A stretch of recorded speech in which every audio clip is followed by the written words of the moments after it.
got me a really cool gift recently. It's the Contain Us box set by probably my favorite all-time artist named Devin Townsend. And he did this project over the course of a few years, recording 4 different CDs. And on each CD he used a different group of musicians with him. And each album has a completely different feel to it. The first one, for the most part, is very mellow, but then there's this underlying tension, and there are moments where it gets heavy and it feels like it's about to just explode. For those who don't know who Devin Townsend, he also did a metal band called Strapping Young Lad, which is a very heavy, chaotic, intense metal band. And so when I say that on this, the first CD, which is called Key, for this Devin Townsend project, when it feels like it's about to explode, it means it feels like it's about to become something so heavy and chaotic like he used to do, but it never quite gets there. And then the second album is more of a kind of a pop-oriented hard rock, kind of a weird way to describe it. And then the third album was just completely over the top insanity. Taking some of his heaviest, most chaotic metal music, but putting an orchestra and chorus and all kinds of stuff in it. It's just intense and insane. And then the fourth album was almost entirely very, very mellow, very kind of ethereal in a way, surreal. You could feel yourself just kind of floating down a river listening to it. And each album has its high moments and kind of some stuff that may or may not work as well. But you look at the project as a whole, all 4 CDs, and it's just an amazing achievement to me, musically, and creatively, and artistically. And it's one of the reasons why I love Devin Townsend, is because he is such a unique, eccentric individual, and that creativity and diversity shows through in all of his different musical ventures. So on the second album, which I said was kind of a more like pop metal, for lack of a better description, it's really just kind of hard music, catchy music. He brought in one of my all-time favorite female vocalists from The Gathering, Anneke van Giersbergen, who now does all of her own solo work. And I thought it was just amazing that she came in and joined him. And it's just great. There's a lot of catchy music to it, hooks. But as I was listening to it, I realized that as this being some of the poppiest music he's done, it will never get played on the radio. It is still never going to be pop music. I'm not sure Devin Townsend can write just playing pop music for the radio. But it made me just think that pop music, pop culture, it's completely fresh out of any kind of creative ideas. You can look back to the 50s, and the 60s, and the 70s, and the 80s, and even the 90s. They all had a particular style of genre of music that kind of dominated. You know, the oldies music in the 50s, the hippie protest music of the 60s, kind of disco of the 70s. 80s were a lot about rock and metal. And that faded away, and in the 90s rap became so popular. But what about the 2000s? I can't think of a genre that kind of dominated in the way that those other ones did. Who are the biggest bands now? Another Madonna clone? Nickelback? I love Adele's voice. Her music gets stuck in my head, but it's hardly a new genre or innovative. I think that we've got nothing left. That's what it seems to me. I think that's why, pop music, regardless of the genre, has never been the most creative music in the world anyway. I mean, look at glam rock from the 80s. But it seems like even for that, we're done. We've got nothing left.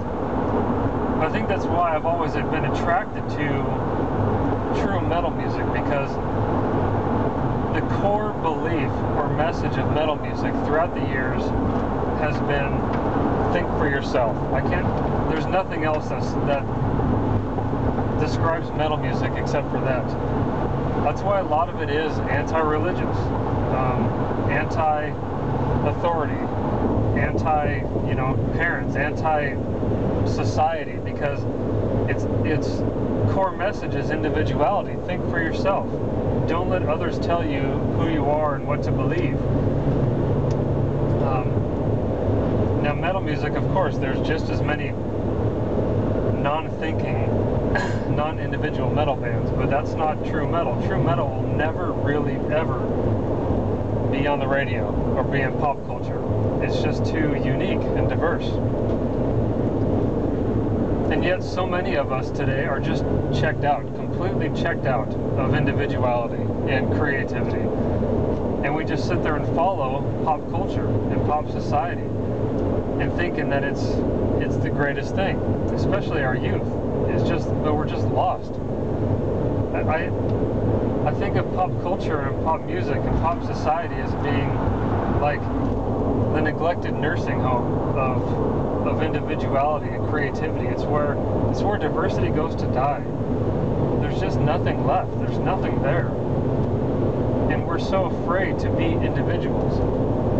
I remember growing up in high school when we saw the first few goth kids. The kids wearing the huge, super baggy black pants with all the chains and stuff on it, and boys painting their fingernails black and wearing eyeshadow and things. There was a time when that was unique. And now you've got stores in the mall catering to that. It's going to get domesticated no matter what happens. And yet we've reached a point where there's nothing individual or unique anymore in our society. I can't think of a fashion or a music or anything that's just truly different. It's all getting lost. So if I had one thing to say today, it's get out of pop culture, get out of pop society, get out of that popular thinking and that mold. I know there's individuality and diversity in you, and yet it's being dumbed down in the name of diversity. We're supposed to be accepting and tolerant of all kinds of different people and things, and yet if you dare talk about those differences, you're labeled a racist, you're labeled a bigot, you're labeled anything if you dare point out someone's different than you.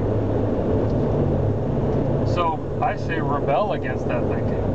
Be different, be unique, be creative. I grew up in middle America, right smack in the middle of everything.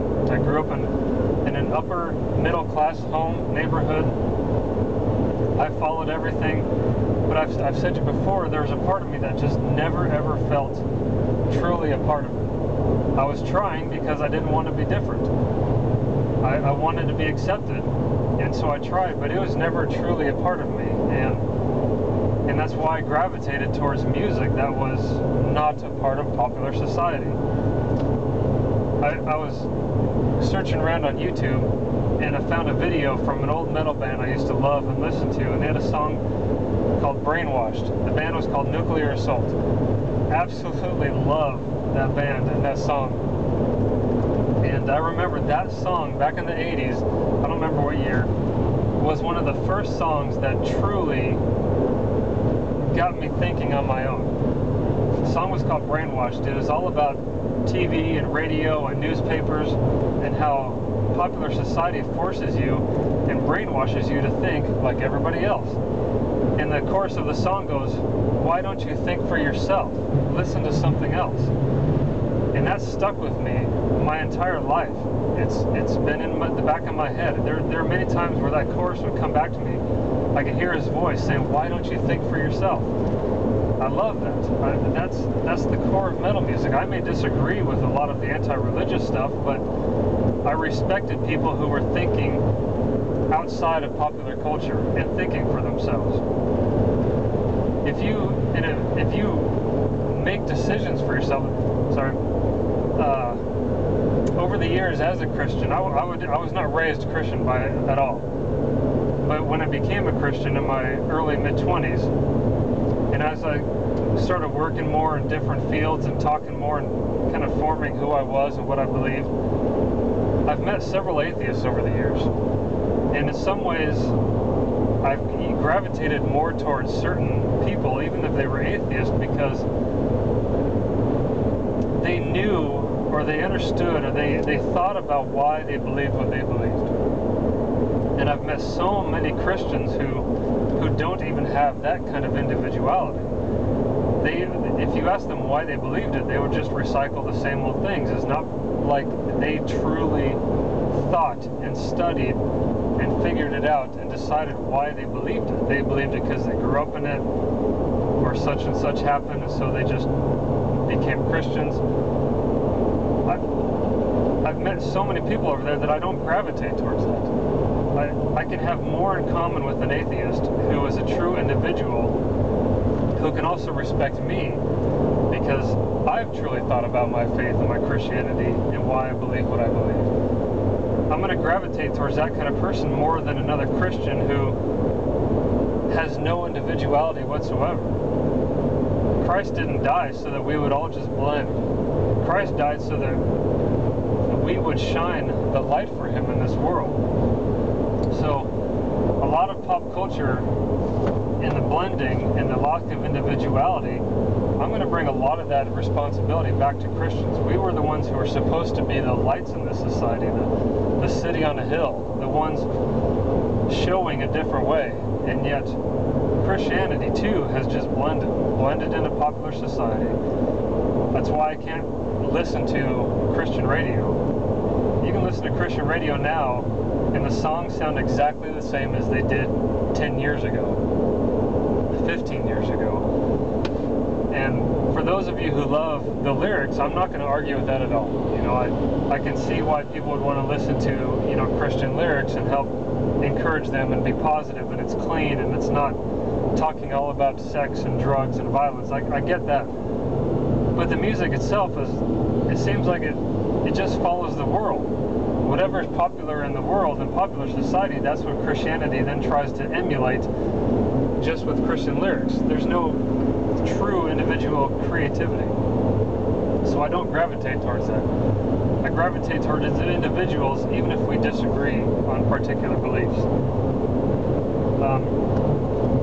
So I'm going to start rambling soon, so I'm going to try to cut this short. Get rid of popular culture in your life. Get rid of society. Get rid of that. Find out who you are as an individual and what you truly believe. In 1 mile, exit 216. But consult a healthcare professional before you decide to get into metal music. It can be damaging to your health. Sorry. Please, I pray that you do this. I think if we're going to save this country, it is not going to be through our politicians. It's going to be through the American people, their strengths, their individualities, their creativity, their ideas, their inventions, their shining a light in this world and being different and creating something. That's how this country is going to be saved, not by voting for a particular person. So that's that. Hope you have a good day, and thanks.